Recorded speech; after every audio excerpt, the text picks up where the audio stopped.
Hello दोस्तों। जैसा कि आप सभी को पता है कि अपने राजस्थान के अंदर वरिष्ठ नागरिक तीर्थ योजना शुरू हो चुकी है, जिसके फॉर्म फिलअप ऑनलाइन होने स्टार्ट हो चुके हैं। ये योजना लगभग 2013 से स्टार्ट की हुई है, मतलब 2013 से निरंतर ये हर वर्ष तीर्थ योजना चालू है। उसके ऑनलाइन फॉर्म आते हैं, वरिष्ठ नागरिक इस फॉर्म को भरवा सकते हैं। तो आज की वीडियो में हम देखेंगे कि इस फॉर्म को अपने घर बैठे कैसे भर सकते हैं, कौन कौन इसके लिए पात्र होता है, कौन कौन सी उम्र में किस किस तरह से आप जीवन साथी के साथ आ सकते हो या सहायक के साथ जा सकते हो, उसकी क्या क्या प्रोसेस रहती है, वो आज की वीडियो में हम सारी कुछ देखेंगे। तो मैं हरीश कुमार आप सभी का स्वागत करता हूँ हमारे यूट्यूब चैनल BINT भादरा में। अगर आपने हमारे YouTube चैनल को अभी तक सब्सक्राइब नहीं किया है तो सबसे पहले सब्सक्राइब करें और बेल आइकन को जरूर दबाएं, जिससे कि आने वाली कोई भी तरह की सूचना, कोई भी तरह की इन्फॉर्मेशन है वो आपको सबसे पहले मिल चुके। तो आज की वीडियो हम स्टार्ट करते हैं। वरिष्ठ नागरिक तीर्थ योजना 2026, इसके क्या आवेदन स्टार्ट हो चुके हैं। ये किसके लिए? वरिष्ठ नागरिक जो राज्य सरकार द्वारा निःशुल्क तीर्थ यात्रा कराने की योजना है। और कब से स्टार्ट हुई है? 27 मई से इसके फॉर्म स्टार्ट हो चुके हैं और लास्ट डेट क्या है? 10 जून। अभी तक इसकी लास्ट डेट क्या है? 10 जून 2026। और ये योजना जो है अपनी 2013 से निरंतर राज्य सरकार द्वारा क्रियान्वयन है, मतलब चल रही है। ठीक है, तो आज की वीडियो में आपको बताएंगे कि कैसे कैसे आप घर बैठे फॉर्म भर सकते हो राजस्थान सीनियर सिटीजन तीर्थ यात्रा योजना। तो सबसे पहले आपने क्या करेंगे, गूगल पे जाके eDevstan2.rajasthan.gov.in साइट लगाएंगे। ठीक है, सभी मित्र भाइयों को सभी को पता ही है। अगर आप कोई भी आपके पास वर्जन आता है, कोई मतलब आपसे मिलने वाले ऐसे हैं जो भी 60 साल से ऊपर है, तो उनको आप जरूर बताएं कि इस तरह की गवर्नमेंट की एक योजना है जिसके अंदर आप फ्री तीर्थ कर सकते हो। कोई भी आपका चार्ज नहीं का, खाने पीना सब कुछ फ्री होता है उसके अंदर। ठीक है, उसका फॉर्म कैसे भरा जाएगा, उसके स्टेप्स क्या रहेंगे, वो सारे मैं आपको बता दूंगा। और जो कोई भाई ऐसे देख रहा है कि उसके जैसे मतलब मान लो दादाजी है, दादी है, वो उसको यात्रा करना चाहते, तो वो घर बैठा भी अपने पास, अगर आपके पास लैपटॉप है, कंप्यूटर है, मोबाइल से भी आप इस फॉर्म को भर सकते हो। ठीक है, तो आप गूगल के अंदर जाके eDevstan2.rajasthan.gov.in लगाओगे तो ये वेबसाइट इस तरह से आपके सामने ओपन होगी। eDevstan पोर्टल में आपका स्वागत है। तो आप सबसे पहले इस पे क्लिक करना है, तीर्थ यात्रा के लिए पंजीकरण करें। तो इस पे आप जैसे क्लिक करोगे, क्लिक करने के बाद आपके पास इस तरह का एक ऑप्शन ओपन होगा। ठीक है, जिसके अंदर ये सबसे पहले क्या मांग रहा है? जन आधार ID मांग रहा है। वरिष्ठ नागरिक तीर्थ योजना 2026। हर बार पोर्टल अलग होता था, इस बार थोड़ा सा पोर्टल के अंदर चेंज किया गया। इसके अंदर काफी सारे 5-6 ऑप्शन बना दिए गए। जन आधार प्रमाणीकरण, प्राथमिकता, आयु, आवेदक का विवरण, पते का विवरण, सहायक विवरण, दस्तावेज और अंतिम रिपोर्ट। जिससे क्या होता है कि अगर आपने 3 तक पॉइंट भर के छोड़ दिया और उस टाइम अगर नेट चला गया, लाइट चली गई, आपको कोई काम हो गया, तो यहाँ तक आपको डेटा क्या रहेगा? सेव रहेगा। बार बार आपको डिटेल्स फिलअप नहीं करनी पड़ेगी। तो सबसे पहले हम ये देख लेते हैं कि इसका दिशा निर्देश क्या है, मतलब इसके नियम रेगुलेशन क्या है, कितनी उम्र वाला फॉर्म भर सकता है। ठीक है, और क्या क्या डॉक्यूमेंट्स चाहिए। तो ये 3 पॉइंट अपने सबसे पहले देखेंगे। तो सबसे पहले ऑप्शन क्या? योजना के अंतर्गत आवेदन है तो आवश्यक दिशा निर्देश। तो जैसे आप इस पर क्लिक करोगे, क्लिक करने के बाद आपके पास इसके सारे नियम कायदे जो भी है वो ओपन हो जाएंगे। 2026 हेतु दिशा निर्देश। तो सबसे पहले तो क्या है, फर्स्ट पॉइंट कहता है कि राजस्थान का मूल निवासी होना चाहिए। ये तो कंफर्म है कि राजस्थान गवर्नमेंट निकाल रही है तो मूल निवासी राजस्थान का ही होना चाहिए। 60 वर्ष या उससे अधिक आयु का व्यक्ति होना चाहिए, या तो 60 वर्ष या उससे अधिक। कितनी डेट तक? 1 अप्रैल 2026 तक। अगर आवेदक का जन्म जैसे 1 अप्रैल 1966 या उससे पूर्व हुआ है तो वो फॉर्म को भर सकता है। ठीक है, 1 अप्रैल 1966 के बाद का व्यक्ति इस फॉर्म को नहीं भर पाएगा। आवेदन करता है यदि यात्रा में जीवन साथी को ले जाना चाहता है तो वो जीवन साथी को कॉलम को भर के ले जा सकता है। ये नहीं है कि मतलब अगर आपकी उम्र 60 साल और आपके जीवन साथी की अगर 55 साल है तो वो जा सकते हैं साथ में। ठीक है, दोनों में से एक की 60 साल होनी जरूरी है। हवाई यात्रा में 80 वर्ष या उससे अधिक के उम्र के आवेदक हवाई बीमा नहीं होने के कारण यात्रा दिवस को हवाई टिकट बुक करने में व्यवधान उत्पन्न होता है तो योजना अगर 80 वर्ष से अधिक उम्र की यात्रा में पात्र नहीं होंगे। कहने का मतलब है कि इसके अंदर 2 तरह के ऑप्शन है, एक तो रेल टिकट और हवाई टिकट। जो 60 साल से लेकर 80 के बीच के हैं वो तो रेल और हवाई दोनों अप्लाई कर सकते हैं, लेकिन जो 80 या 80 से ऊपर वाले हैं ना, वो हवाई टिकट को प्रिफेयर नहीं कर पाएंगे, मतलब उसको भर नहीं पाएंगे। तो वो सिर्फ रेल यात्रा के लिए अप्लाई होगा। ठीक है, और जो हवाई यात्रा होती है उसमें किसी भी स्थिति में सहायक अनुमत नहीं होगा। मतलब आप हवाई यात्रा के अंदर सहायक को नहीं ले जा सकते, जीवन साथी को जरूर ले जा सकते हो। तो अगर आपके पास जीवन साथी नहीं है और आपके साथ कोई सहायक अगर फॉर्म भरना चाहेगा तो वो सिर्फ रेलवे वाला ऑप्शन चूज कर सकेगा। मतलब 60 से लेकर और 79 के बीच जिसकी उम्र है और उसके जीवन साथी है नहीं, वो सिर्फ सहायक को साथ ले जाना चाहता है तो वो सिर्फ रेल वाला ऑप्शन फिलअप कर सकेगा, हवाई जहाज वाला ऑप्शन फिलअप नहीं कर सकेगा। मतलब अगर फिलअप होता है तो लेकिन उसको सहायक की अनुमति नहीं होगी, वो सहायक को साथ में नहीं ले जा सकेगा। लगेगा। ठीक है, आवेदक स्वयं एवं जीवन साथी आय करदाता न हो इस बाबत स्व घोषणा प्रमाण पत्र लगेगा। एक गवर्नमेंट ने स्व घोषणा प्रमाण पत्र दिया है जिसके अंदर क्या लिखा हुआ है कि एक तो आपने आय मतलब इनकम टैक्स नहीं देते हो, आप आयकर दाता नहीं हो, ना तो आप और ना आपके जीवन साथी आयकर दाता है। साथ में क्या है कि आपने पहले मतलब इस योजना का लाभ नहीं उठाया होगा। इसका एक घोषणा प्रमाण पत्र आपको देना है जिसपे आपके साइन होंगे। ठीक है, वो भी बताऊंगा कैसे करना है। आपके द्वारा पूर्व में देवस्थान विभाग राजस्थान सरकार की वरिष्ठ नागरिक तीर्थ योजना का लाभ नहीं हुआ हो तभी आप फॉर्म भर पाओगे। इस योजना के अंतर्गत पूर्व में यात्रा न किए जाने संबंधी आशय का सब घोषणा पत्र बताया था ना अभी, वो लगेगा। ठीक है, 7 नंबर भिक्षावृत्ति पर जीवन यापन करने वाले योजना के पात्र नहीं होंगे। यात्रा हेतु शारीरिक एवं मानसिक रूप से सक्षम हो, किसी संक्रामक रोग से ग्रसित ना हो।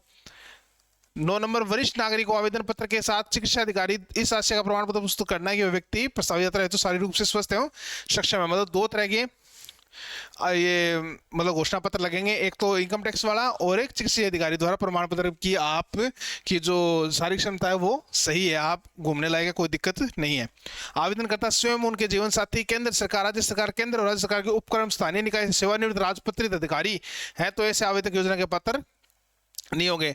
अगर आप और आपकी वाइफ मतलब जीवन साथी अगर गवर्नमेंट सरकार गवर्नमेंट के सेवानिवृत्त मतलब जो गवर्नमेंट से रिटायर्ड अगर कर्मचारी हैं तो वो इस योजना के पात्र नहीं होंगे। ठीक है, ये बात ध्यान रखना आप।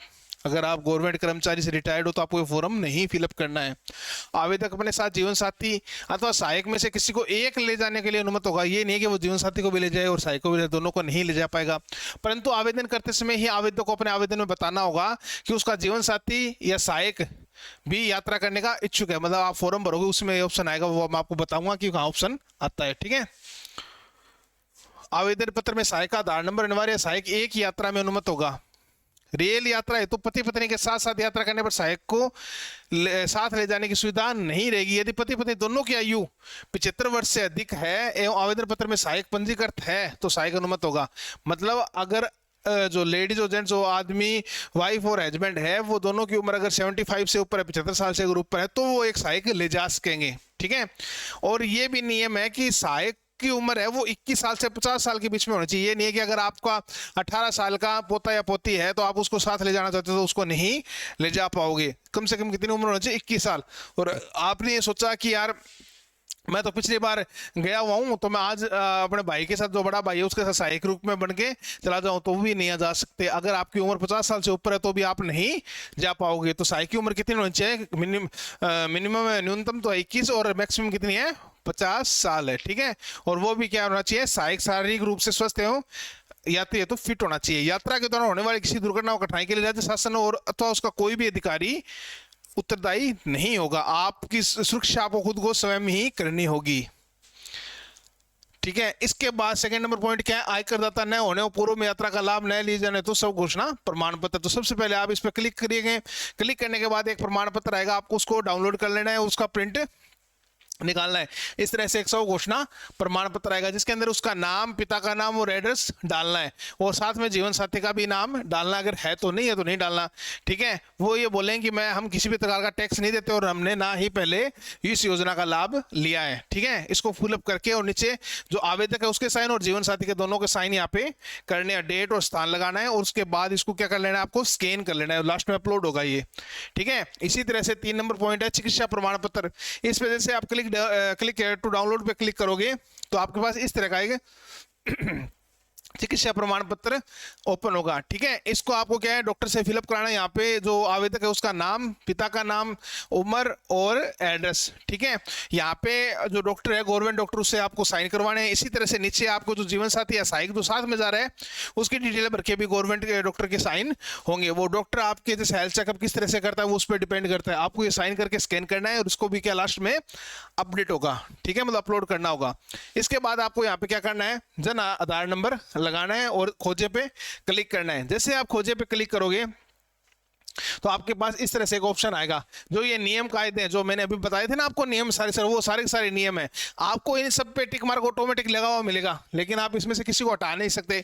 अगर ये सारे टिक मार्क लग गए और यहाँ पे आप अगर टिक मार्क लगा के और स्वीकार करें और आगे बढ़े पे क्लिक करेंगे तभी आगे चलेगा, वरना ये आगे नहीं चलेगा। मतलब ये सारे सारे पॉइंट्स क्या है? मस्ट हैं। ठीक है, तो आपको इस पर टिक मार्क करना है और स्वीकार करें और आगे बढ़े। जैसे आप इस पर क्लिक करोगे तो आपको यहाँ पे जितने भी आपके परिवार में सदस्य हैं 5 6 वो सारी यहाँ पे सूची शो होगी। लेकिन सबसे पहले क्या है कि जो हेड ऑफ फैमिली है ना, उसके आगे आपको यहाँ पे एक पॉइंट का ऑप्शन इस तरह से मिलेगा, उसको आपको क्लिक करना है और क्लिक करने के बाद वेरीफाई एंड प्रोसीड पे क्लिक करना है। मतलब फर्स्ट ऑफ ऑल कौन सेलेक्ट होगा, सिर्फ head of family he select होगा। आप उस पर क्लिक करोगे, क्लिक करने के बाद क्या है, जैसे आप सत्यापित क्रिया पे क्लिक करोगे वेरीफाई एंड प्रोसीड पे, तो जो जन आधार के अंदर जो नंबर दिए उस पर क्या आएगा, ओटीपी आएगा।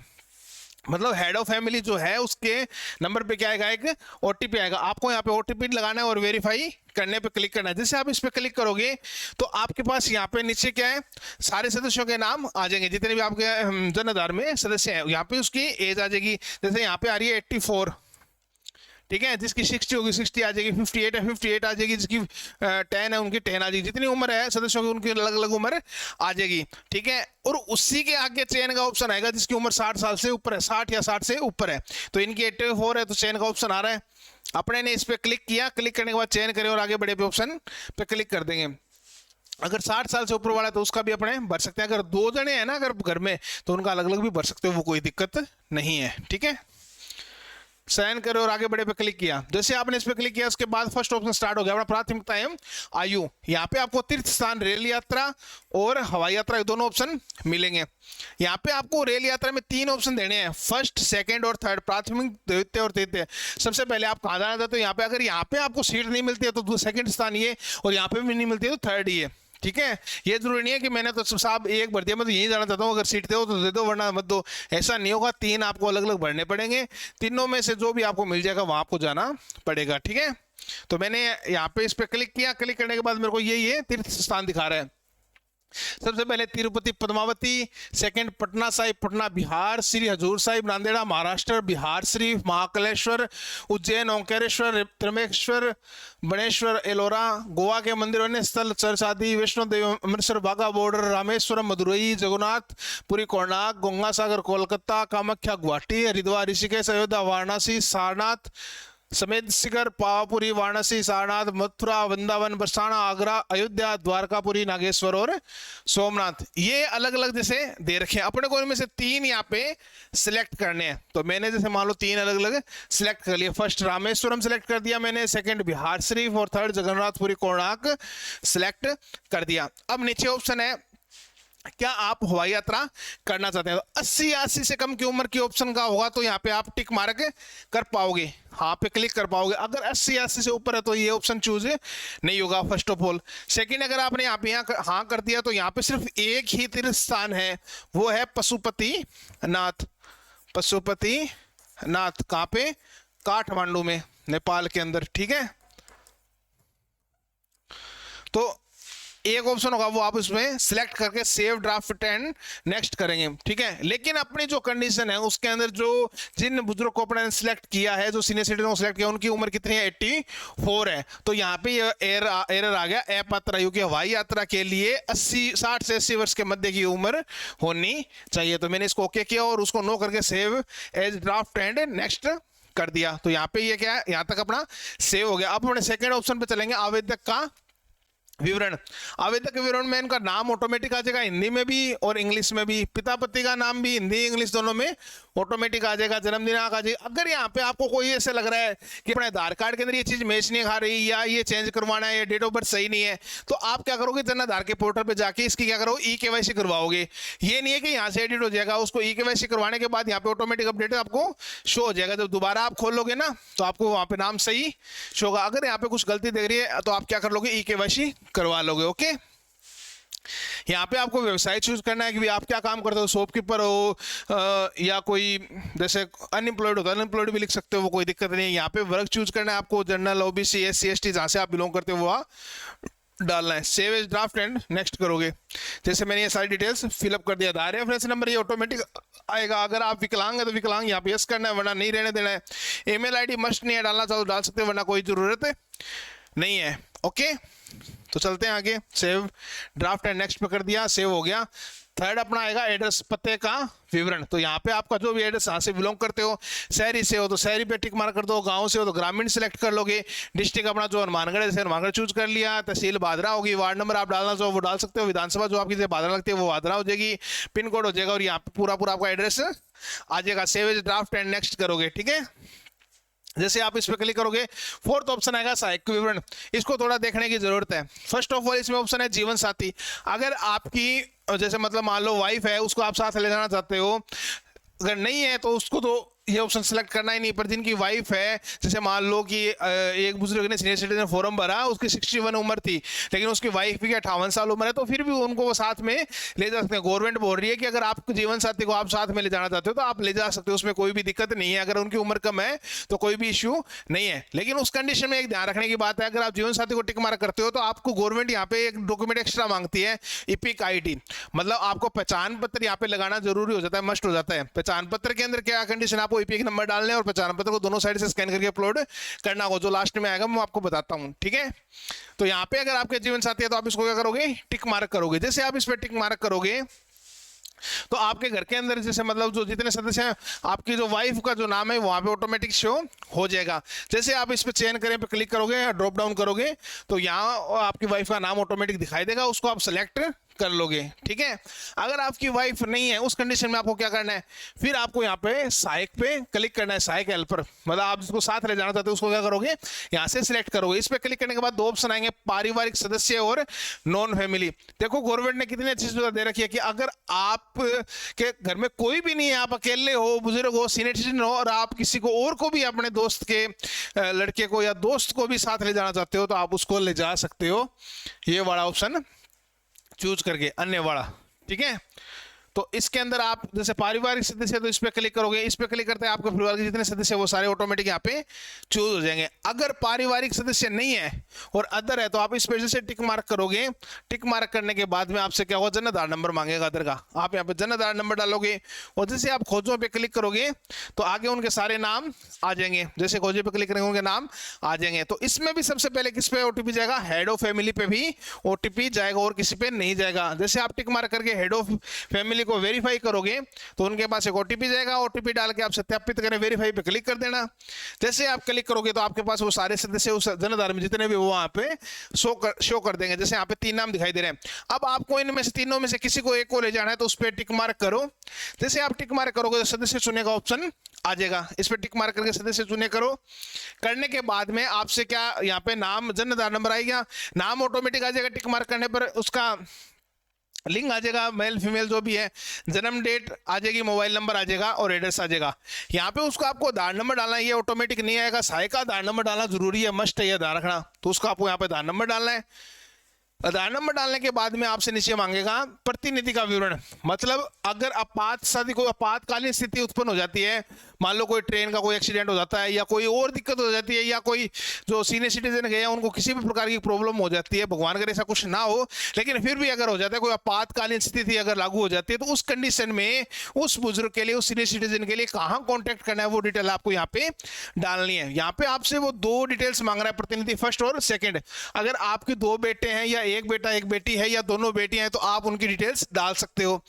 अगर आपको ये लगता है कि मेरे तो एक ही बेटा है एक बेटी है तो एक की वो डिटेल डाल दो, एक आपके रिलेटिव की डिटेल डाल दो।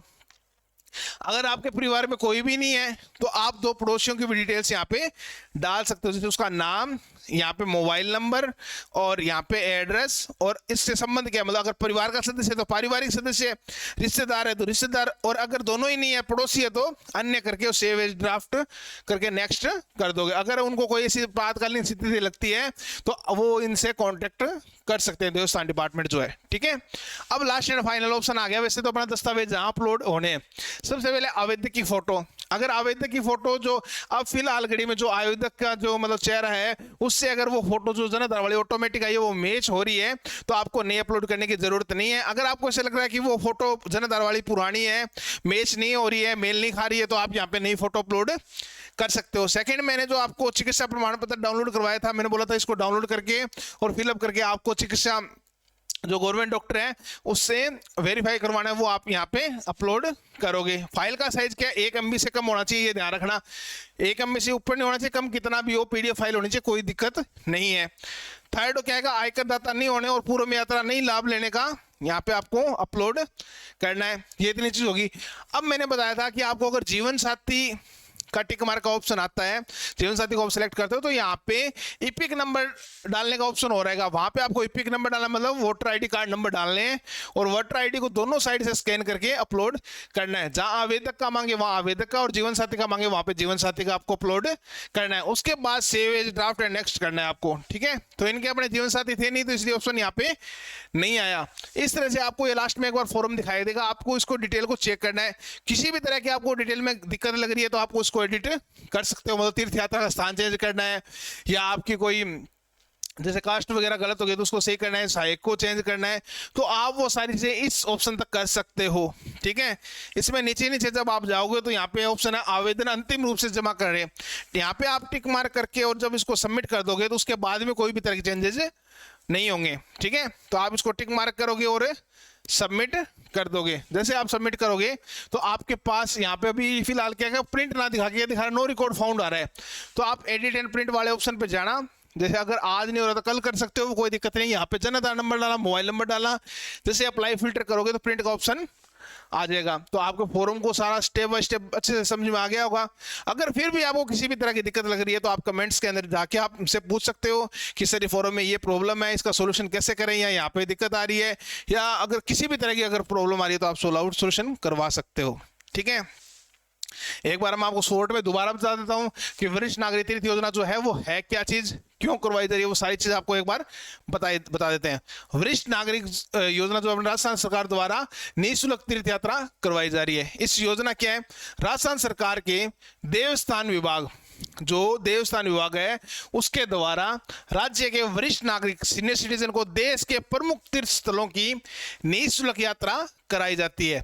यात्रा, भोजन, ठहरने की और चिकित्सा की समुचित व्यवस्था सरकार द्वारा की जाती है। मतलब जो सीनियर सिटीजन आ रहे हैं उनको किसी भी तरह की कोई भी व्यवस्था करने की जरूरत नहीं है। सब क्या कर रहे, कौन कर रहा है, देवस्थान डिपार्टमेंट कर रहा है। योजना का उद्देश्य क्या है, वरिष्ठ नागरिक सीनियर सिटीजन को धार्मिक स्थलों के दर्शन करवाना, उनके स्वास्थ्य, सुरक्षा और सम्मान का ध्यान रखना, वरिष्ठ नागरिकों की सामाजिक और आध्यात्मिक रूप से सशक्त बनाना इनकी योजना का उद्देश्य है। पात्र कौन कौन है, जो राजस्थान का परमानेंट सिटीजन है, मतलब स्थायी निवासी है। आवेदक की उम्र 60 या 60 से अधिक होनी चाहिए। आवेदक शारीरिक और मानसिक रूप से यात्रा करने में सक्षम होना चाहिए और परिवार की वार्षिक निर्धारित सीमा के भीतर होना चाहिए। मतलब जो इनकम टैक्स नहीं फिलअप करता होना चाहिए वो, ठीक है। यात्रा में कौन कौन शामिल हो सकता है, जो आवेदक है मतलब जो 60 साल से उम्र का जो वरिष्ठ नागरिक है वो खुद, अगर उसको आवश्यकता हो तो एक सहयात्री, सहायक जो मैंने बताया था, और उसके अलावा जो आपका जीवन साथी है वो जीवन साथी तो जा ही सकता है। सहयात्री की आयु, अब ये 18 गलत दिखा रहा है यहाँ पे, 21 वर्ष या उससे अधिक, पहले 18 थी, इस साल क्या 21 वर्ष कर दिए तो 21 से या उससे अधिक होनी चाहिए। यात्री के साथ साथ कौन कौन जा सकता है, जीवन साथी जा सकता है। जीवन साथी तो मैंने आपको वैसे बताया था, ये सारे के सारे जो एक्स्ट्रा दिखाए ना ये सहायक है सारे। जीवन साथी तो वो ले जा ही सकता है, उसकी उम्र का और वो कोई दिक्कत ही नहीं है। यात्रा के अंदर सुविधा क्या क्या मिलेगी, एसी ट्रेन जाएगी, हवाई द्वारा भी यात्रा करवाई जाएगी, रहने की सुविधा फ्री मिलेगी, भोजन की व्यवस्था भी साथ में है, चिकित्सा सुविधा भी और सुरक्षा की भी पूर्ण व्यवस्था देवस्थान डिपार्टमेंट खुद ही करेगा, ठीक है। इसके अलावा योजना के लिए क्या क्या चाहिए, आधार कार्ड या जन आधार की जो फोटोकॉपी है वो, आय प्रमाण पत्र की जगह वो जो इसमें मैंने बताया था आपको सब घोषणा प्रमाण पत्र वो लग जाएगा। मूल निवास अगर आधार कार्ड या जन आधार नहीं हो उस कंडीशन में तो कोई जरूरी नहीं है। आयु प्रमाण पत्र भी अपने को वैसे आधार कार्ड लग जाता है, कोई दिक्कत नहीं है। मोबाइल नंबर हो जाएगा, सब घोषणा प्रमाण पत्र जो ये यहाँ पे भी दिखा रखा है वहां डाउनलोड करके अपने लगा सकते हैं। यात्रा के अंदर ये कुछ तीर्थस्थल है जो मैंने पहले भी बताया था आपको। महत्वपूर्ण नियम क्या है कि यात्रा पूर्ण तरह से निःशुल्क है, किसी प्रकार का कोई शुल्क नहीं लिया जा रहा है। अगर कोई आपको बीच में ऐसा लग रहा है, कोई बोल रहा है कि भी इतने पैसे लगेंगे आपको कन्फर्मली यात्रा करवाई दी जाएगी, तो वो गलत है। अगर इस तरह की सूचना मिलती है तो आप 181 पे शिकायत दर्ज करा सकते हो। एक व्यक्ति केवल एक ही बार आवेदन कर सकता है। गलत जानकारी देने पर आवेदन निरस्त किया जा सकता है। अधिक जानकारी के लिए देवस्थान विभाग की वेबसाइट आपको देखनी है। आपके पास नजदीक में कोई भी CSC सेंटर ई मित्र है, वहां पे आप फॉर्म जाके अप्लाई करवा सकते हो। आप घर बैठे भी खुद फॉर्म भर सकते हो, जैसे मैंने भी आपको बताया है। योजना 27 मई को स्टार्ट हुई थी, 10 जून इसकी लास्ट है। ऑनलाइन फॉर्म है, किसी भी तरह कोई ऑफलाइन फॉर्म नहीं भरा जाएगा। अगर आपको कोई ऐसे दावा करता है कि इतने रुपए लेके मैं आपको ऑफलाइन फॉर्म भर के आपको कंफर्म नहीं भेज दूंगा, तो ऐसा कोई ऑप्शन नहीं है। ऐसे कोई झांसे में ना आए, ऑनलाइन फॉर्म ही फिलअप होगा। आप घर बैठे भी ये स्टेप बाय स्टेप यूज लेके भर सकते हो। अगर आपको फिर भी किसी भी तरह की दिक्कत आती है और आप फॉर्म नहीं भर पा रहे हो, तो आप हमारे व्हाट्सएप नंबर जो ये दिए हुए हैं इस पे कांटेक्ट करके आप घर बैठे हमसे फॉर्म भरवा सकते हो। घर बैठे भी आप आराम से फॉर्म भरवा सकते हो, कहीं जाने की जरूरत नहीं है। आप हमारे व्हाट्सएप नंबर से या हमारे मोबाइल नंबर पे कांटेक्ट कीजिए। जो आपसे डॉक्यूमेंट्स मंगवाए जा रहे हैं वो आप डॉक्यूमेंट्स भेजिए। हाँ, आपको जो चिकित्सा डॉक्टर के जो साइन है वो आपको खुद ही करवाने पड़ेंगे। सब घोषणा प्रमाण पत्र आप वहां से प्रिंट करवा के साइन करके हमको व्हाट्सएप भेज सकते हो। फॉर्म आपका हम घर बैठे अगर फॉर्म भर सकते हैं, अगर आप हमको डॉक्यूमेंट सेंड करते हो। तो किसी भी तरह की अगर आपको कोई दिक्कत आती है तो आप कांटेक्ट कीजिए और संपर्क कीजिए। और फिर भी आप अगर खुद फॉर्म भर रहे हो तो हम आपकी पूरी सहायता करेंगे, अगर आपको किसी तरह की प्रॉब्लम लग रही है तो आशा है कि आपको वीडियो अच्छी लगी होगी। अगर इसी तरह की आपको वीडियो आगे से आगे मिलती रहे तो आप हमारे पेज को सब्सक्राइब कर लीजिए और बेल आइकन को जरूर दबाइए, जिससे कि आने वाली वीडियो आपको सबसे पहले मिलती रहे। और ज़्यादा से ज़्यादा वीडियो को शेयर करना है, लाइक करना है और कमेंट करना है। आज के लिए इतना ही। Thank you.